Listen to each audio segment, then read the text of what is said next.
Hello friends, എല്ലാവർക്കും നമസ്കാരം. ഇന്ന് ഞാനിവിടെ നമുക്ക് വളരെ എളുപ്പത്തിൽ പെട്ടെന്ന് തന്നെ ഉണ്ടാക്കിയെടുക്കാൻ പറ്റുന്ന ഒരു വെള്ളയപ്പത്തിൻ്റെ റെസിപ്പിയാണ് കാണിക്കുന്നത്. ഇത് നമുക്ക് അരമണിക്കൂറിനുള്ളിൽ തന്നെ ഉണ്ടാക്കിയെടുക്കാനും പറ്റും. അതുപോലെ തന്നെ നല്ല പൂ പോലെ പഞ്ഞി പോലെ സോഫ്റ്റ് ആയിട്ടുള്ള ഒരു വെള്ളയപ്പമാണ് കേട്ടോ ഇത് നമ്മൾ തലേ ദിവസം നേരത്തെ അരി കുതിർക്കാനായിട്ട് വെള്ളത്തിലിടാൻ മറന്നു പോകുകയോ അതല്ലെങ്കിൽ രാത്രി നമുക്കിത് അരച്ച് വെക്കാനായിട്ട് പറ്റാതെ വരികയൊക്കെ ചെയ്യുകയാണെന്നുണ്ടെങ്കിൽ രാത്രി കിടക്കാൻ നേരം കുറച്ച് അരി വെള്ളത്തിലിട്ടിട്ട് രാവിലെ നമുക്ക് എഴുന്നേൽക്കുമ്പോൾ അതെടുത്ത് അരച്ച് ഒരു അരമണിക്കൂറിനുള്ളിൽ തന്നെ നല്ല അപ്പമായിട്ട് നമുക്ക് ചുട്ടെടുക്കാനായിട്ട് പറ്റും. അരി അരക്കാതെ അരിപ്പൊടി കൊണ്ട് ഉണ്ടാക്കുന്ന അടിപൊളി വെള്ളയപ്പത്തിൻ്റെ ഒരു റെസിപ്പി ഇതിനു മുമ്പ് ഞാൻ അപ്ലോഡ് ചെയ്തിട്ടുണ്ടായിരുന്നു. അതിൻ്റെ ലിങ്ക് ഞാൻ ഡിസ്ക്രിപ്ഷനിൽ കൊടുക്കാം കേട്ടോ. അതും നല്ല സൂപ്പർ വെള്ളയപ്പം തന്നെയാണ് കേട്ടോ. അപ്പോൾ ഇത് നമുക്ക് ഉണ്ടാക്കിയെടുക്കുന്നത് എങ്ങനെയാണെന്ന് നോക്കാം. അതിനായിട്ട് 2 കപ്പ് പച്ചരി കുറച്ച് വെള്ളത്തിലേക്ക് കുതിർക്കാനായിട്ട് ഇട്ടിട്ടുണ്ട്. അത് നന്നായിട്ട് കഴുകി വൃത്തിയാക്കിയതിന് ശേഷം വേണം ഇട്ട് കൊടുക്കാനായിട്ട്. ഒരു 4 മണിക്കൂറെങ്കിലും കുതിർത്ത് വെക്കണം. നമുക്ക് രാവിലെയൊക്കെ ഉണ്ടാക്കാനാണെന്നുണ്ടെങ്കിൽ രാത്രി കിടക്കാൻ നേരം ഇട്ട് കൊടുത്താൽ മതി. ഞാനിപ്പോൾ ഇത് രാത്രി വെള്ളത്തിൽ കുതിർത്ത് വെച്ചതാണ്. രാവിലെ അത് വെള്ളത്തിൽ നിന്ന് വാരിയെടുത്തിട്ട് ഒരു മിക്സിയുടെ ജാറിലേക്ക് ഇട്ട് കൊടുത്തിട്ടുണ്ട്. ഇതിലേക്ക് 1.5 കപ്പ് വെള്ളം ഒഴിച്ചു കൊടുത്തിട്ടുണ്ട്. ഇളം ചൂടുള്ള വെള്ളമാണ് കേട്ടോ ഒഴിച്ചു കൊടുക്കേണ്ടത്. ചൂട് കൂടിപ്പോകരുത്, ഇളം ചൂട് മാത്രം മതി. എന്നിട്ട് നന്നായിട്ടൊന്ന് അരച്ചെടുക്കണം. ഇത് അരച്ചെടുത്ത് കഴിയുമ്പോൾ കുറച്ച് ലൂസായിട്ട് തോന്നും, അത് കുഴപ്പമില്ല. നമ്മളിതിലേക്ക് ചോറൊക്കെ ഇട്ട് അടിച്ചെടുക്കുമ്പോൾ പാകമായിട്ട് കിട്ടിക്കോളും. ഇതിലേക്ക് നമുക്ക് 2 കപ്പ് ചോറിട്ടൊന്ന് അടിച്ചെടുക്കാം. 2 കപ്പ് പച്ചരിക്ക് 2 കപ്പ് ചോറ് തന്നെയാണ് ഇട്ട് കൊടുക്കുന്നത്.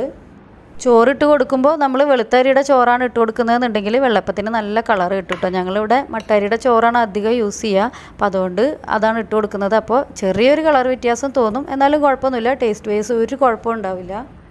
1/4 കപ്പ് തേങ്ങ ചേർത്ത് കൊടുത്തിട്ടുണ്ട്. തേങ്ങ ഓപ്ഷനിലാണ്. തേങ്ങ ചേർത്ത് കൊടുക്കുമ്പോൾ നല്ലൊരു ടേസ്റ്റാണ്, ഒരു പ്രത്യേക ടേസ്റ്റാണ് അപ്പത്തിന്.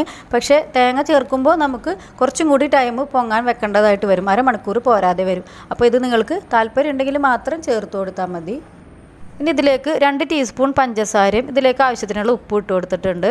ഞാനിവിടെ 1 ടീസ്പൂൺ ഈസ്റ്റും കൂടെ ഇതിലേക്ക് ഇട്ട് കൊടുത്തിട്ടുണ്ട്. ഇൻസ്റ്റൻറ്റ് ഈസ്റ്റാണ് കേട്ടോ ഞാനിവിടെ ചേർത്ത് കൊടുത്തിട്ടുള്ളത്. നിങ്ങൾ ആക്റ്റീവ് ഡ്രൈ ഈസ്റ്റാണ് ചേർത്ത് കൊടുക്കുന്നതെന്നുണ്ടെങ്കിൽ ചെറിയ ബോൾസ് പോലത്തെ ഒരു ഈസ്റ്റ് ഉണ്ടാവുമല്ലോ, അതാണ് ചേർത്ത് കൊടുക്കുന്നതെന്നുണ്ടെങ്കിൽ നമ്മൾ ഇതിൽ ഒഴിച്ചിട്ടുള്ള ഇളം ചൂടുള്ള വെള്ളത്തിൽ നിന്ന് ഒരു 1/4 കപ്പ് വെള്ളം മാറ്റി വെച്ചിട്ട് ഒരു കപ്പിലേക്ക് ഒഴിച്ചിട്ട് ഇതിൽ ഇട്ട് കൊടുത്ത 2 ടീസ്പൂൺ പഞ്ചസാര ആ കപ്പിലേക്ക് തന്നെ ഇട്ട് കൊടുത്ത് ഈ ഈസ്റ്റും ഈ ആക്റ്റീവ് ഡ്രൈ ഈസ്റ്റും 1 ടീസ്പൂൺ അതിലേക്ക് ഇട്ട് കൊടുത്തിട്ട് ഒരു 15 മിനിറ്റോളം പൊങ്ങാൻ വെച്ചിട്ട് വേണം ഇതിലേക്ക് ഒഴിച്ചു കൊടുക്കാനായിട്ട്. ഇതിപ്പോൾ ഇൻസ്റ്റൻറ്റ് ഈസ്റ്റ് ആയതുകൊണ്ട് നേരിട്ട് തന്നെ ചേർത്ത് കൊടുക്കുകയാണ്. മറ്റേ ഈസ്റ്റ് ആണെങ്കിൽ നിങ്ങൾ അതൊന്ന് ശ്രദ്ധിച്ചാൽ മതി കേട്ടോ.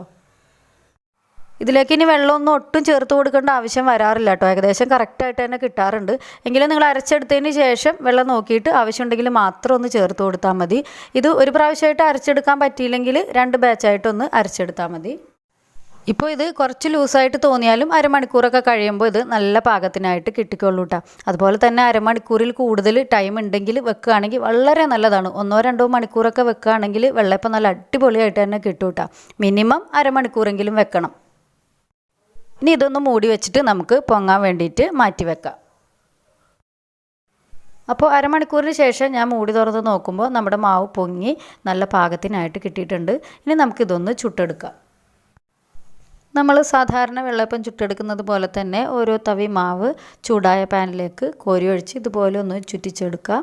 ഇതാ കണ്ടില്ലേ, നല്ല ഹോൾസൊക്കെ വന്നിട്ടുള്ള നല്ല വെള്ളയപ്പമായിട്ട് നമുക്ക് കിട്ടിയിട്ടുണ്ട്. ഇതാ കണ്ടില്ലേ, നല്ല പഞ്ഞി പോലത്തെ നല്ല ടേസ്റ്റി ആയിട്ടുള്ളൊരു വെള്ളയപ്പം തന്നെയാണ് കേട്ടോ ഇത്.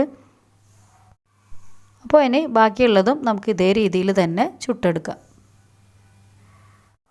വളരെ പെട്ടെന്ന് തന്നെ നല്ല അടിപൊളിയായിട്ട് ഉണ്ടാക്കിയെടുക്കാൻ പറ്റുന്ന ഒരു നല്ല ടേസ്റ്റി ആയിട്ടുള്ള ഒരു വെള്ളയപ്പം തന്നെയാണ് കേട്ടോ അത്. അപ്പോൾ നിങ്ങൾക്ക് എൻ്റെ വീഡിയോ ഇഷ്ടമായിട്ടുണ്ടെങ്കിൽ നിങ്ങളുടെ ഫ്രണ്ട്സിനും ഫാമിലിക്കൊക്കെ ഒന്ന് ഷെയർ ചെയ്ത് കൊടുക്കാൻ മറക്കരുത്. അതുപോലെ തന്നെ നിങ്ങൾ സബ്സ്ക്രൈബ് ചെയ്യാത്തവരാണ് കാണുന്നതെങ്കിൽ ഒന്ന് സബ്സ്ക്രൈബ് ചെയ്യും. അതുപോലെ അതിനടുത്തുള്ള ബെല്ലൈക്കൺ ഒന്ന് ക്ലിക്ക് ചെയ്ത് ഓൾ എന്ന ഓപ്ഷനും ക്ലിക്ക് ചെയ്യാനായിട്ട് മറക്കരുത്. അപ്പോൾ നിങ്ങളുടെ എല്ലാ വിധത്തിലുള്ള സപ്പോർട്ടും പ്രതീക്ഷിക്കുന്നു. താങ്ക്